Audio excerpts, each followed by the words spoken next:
جس کا ذکر قرآن حکیم میں اللہ تعالیٰ نے فرمایا ہے سورہ التوبہ کی آیت نمبر 36 اور 37 کے اندر۔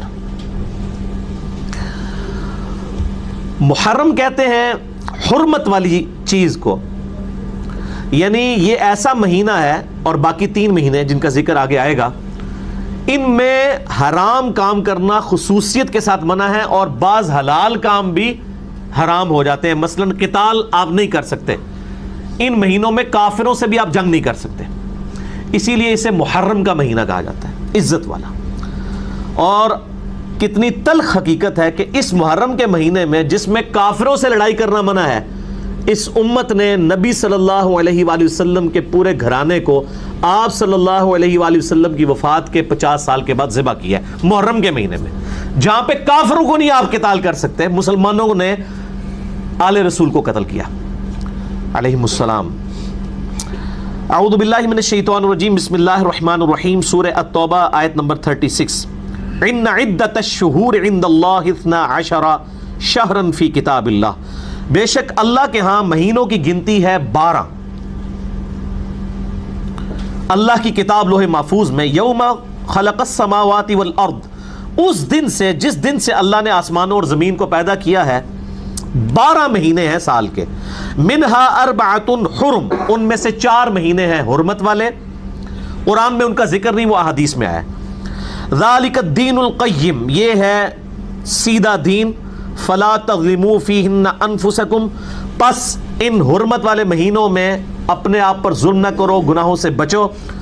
وقاتلوا المشرکین کافہ، اور مشرکین سے قتال کرو پورا پورا، کما یقاتلونکم کافہ، جیسا کہ وہ تم سے قتال کرتے ہیں۔ وَاعْلَمُوا أَنَّ اللَّهَ مَعَ الْمُتَّقِينَ، لیکن یہ بھی جان لو کہ اللہ تعالیٰ پرہیزگاروں کے ساتھ ہے۔ یعنی کافر اگر محرم میں تم پر جنگ تھوپ دیں پھر تم جنگ لڑ سکتے ہو، ادروائز تم یعنی انیشیٹو نہیں جنگ کا لے سکتے۔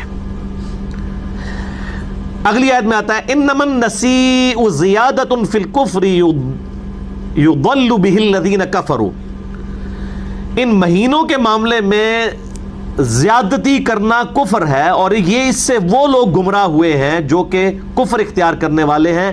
یحلونہ عاما ویحرمونہ عاما، ایک سال تو وہ حرمت والے مہینوں کو حلال ٹھہرا لیتے ہیں اور اگلے سال اسی کو حرام ٹھہرا لیتے ہیں۔ لیواطئوا عدۃ ما حرم اللہ فیحلوا ما حرم اللہ، تاکہ وہ اللہ کے حضور اپنی گنتی پوری کر لیں اور اللہ کی جو حرام کی بھی چیز ہے اس کو حلال ٹھہرا لیں، جس کو ہم پنجابی میں کہتے ہیں کتے کو حلال کر لیں۔ وہ یہ کرتے تھے جب ان کا موڈ ہوتا تھا نا لڑائی لڑنے کا، وہ یہ کہتے تھے اس دفعہ جو محرم کا مہینہ ہے نا یہ سفر کی جگہ پہ چلا گیا اور سفر پہلے آ گیا تاکہ لڑائی کر لیں، گنتی وہ 4 کی پوری کرتے تھے۔ اچھا جی اس دفعہ جو ذیقعدہ کا مہینہ ہے نا وہ چلا گیا جناب رمضان کی جگہ، اور رمضان ذیقعدہ کی جگہ، گنتی پوری کرتے تھے لیکن اس طریقے سے۔ واللہ لا یہدی القوم الکافرین، اور اللہ تعالیٰ کافروں کو ہدایت نہیں دیتا۔ تو یہ قرآن حکیم میں صرف ان کی گنتی آئی ہے 4 محرم کے ساتھ مزید 3 اور مہینے۔ البتہ کفار مکہ کو یہ چیز عملی تواتر سے سنت ابراہیمی سے یہ بات پتہ تھی کہ یہ 4 مہینے کون سے ہیں، جیسا کہ قرآن حکیم میں الحج اشہر معلومات، حج کے مہینے سب کو پتہ ہیں۔ البتہ صحیح بخاری اور صحیح مسلم میں متفق علیہ حدیث ہے، بخاری میں 4662 اور ڈیٹیلڈ اس کا ایک طریق ہے حجۃ الوداع والا یوم النہر کا خطبہ 4406، اور مسلم میں 4383 اور مشکات المصابیح میں بھی 2659 ہے۔ میں اکثر کہتا ہوں مشکات جو ہے یہ انسائکلوپیڈیا آف حدیث ہے، یعنی بخاری مسلم ابو داؤد ترمذی نسائی ابن ماجہ، اس کے علاوہ بھی باقی 13 کے قریب کتابوں کا یہ آپ سمجھ لیں نوٹس ہیں۔ یہ ساری حدیثیں آلموسٹ جو میں ڈسکس کر رہا ہوں اس کے اندر مشکات کے اندر موجود ہیں۔ نبی صلی اللہ علیہ وآلہ وسلم نے ارشاد فرمایا، یہ یوم النہر کا خطبہ ہے، ایک حجۃ الوداع کا 9 ذو الحجہ کا خطبہ ہے، ایک 10 کا قربانی والے دن کا، یہ وہ خطبہ ہے۔ فرمایا کہ زمانہ گھوم گھما کر پھر اسی جگہ پر واپس آ گیا ہے کہ جیسا کہ اللہ نے اسے تخلیق کیا تھا زمین و آسمان کی تخلیق کے وقت۔ سال 12 مہینے کا ہے، ان میں سے 4 حرمت والے ہیں۔ زمانہ گھوم گھما کر کیا وہ ہر دفعہ چینج کرتے تھے نا، آج اس کو ادھر لے جائیں، اگلے سال اس کو ادھر، وہ اتنی آئٹریشنز پرفارم ہوئی، number of time iteration perform ہو کے خود بخود وہ اپنی اصلی جگہ پہ آ گئی نبی علیہ السلام کی بعثت کی برکت سے. ٹھیک ہو گیا؟ تو فرمایا اب اپنی جگہ پر آ گئے، یعنی اب اس کو کوئی چینج نہیں کرے گا. 4 حرمت والے مہینے ہیں، ان میں سے 3 متواتر ہیں، ذوالقعدہ، ذوالحجہ اور محرم، اور چوتھا الگ ہے رجب کا مہینہ. تو یہ 4 مہینے. ذوالقعدہ بھی کہہ سکتے ہیں، ذی قعدہ بھی، دونوں عربی میں الفاظ یعنی مستعمل ہیں. ذی قعدہ اور ذی الحجہ اور محرم الحرام، یہ کنزیکٹو 3 مہینے، یعنی 11، 12 اور فرسٹ مہینہ، اور اس کے بعد رجب کا مہینہ. یہ 4 مہینے ہیں حرمت والے. یہ حدیث کافی لمبی ہے، میں اس کو سکپ کر رہا ہوں ورنہ مجھے وہ ساری ڈیٹیلز بتانی پڑیں گی. میں اسی کو چھوڑتا ہوں. مسئلہ 66A کے اندر میں نے اس پوری حدیث کو بیان بھی کیا ہے. عثمان بھائی یہ AC چلا دیں. محرم الحرام کے حوالے سے میرے بھائیو ایک اور حدیث ہے صحیح مسلم میں انٹرنیشنل نمبر کے مطابق 2755، مشکات میں ہے 2039. ابن عباس رضی اللہ تعالی عنہما کا بیان ہے کہ نبی صلی اللہ علیہ وآلہ وسلم نے فرمایا رمضان المبارک کے بعد سب سے بہترین روزہ اللہ کے مہینے محرم کا روزہ ہے. یعنی محرم کا مہینہ کس کا مہینہ ہے؟ اللہ کا. اور رمضان کے بعد سب سے افضل روزہ اس کا ہے.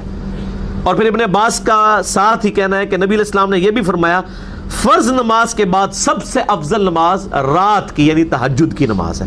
جس طرح تہجد نفلی نمازوں میں سب سے افضل ہے، اسی طریقے سے نفلی روزوں میں سب سے افضل روزے محرم اللہ کے مہینے کے روزے ہیں. ویسے تو سارے مہینے ہی اللہ کے ہیں، جس طرح مسجد اللہ کا گھر ہے لیکن بیت اللہ خاص اللہ کا گھر ہے، خانہ کعبہ.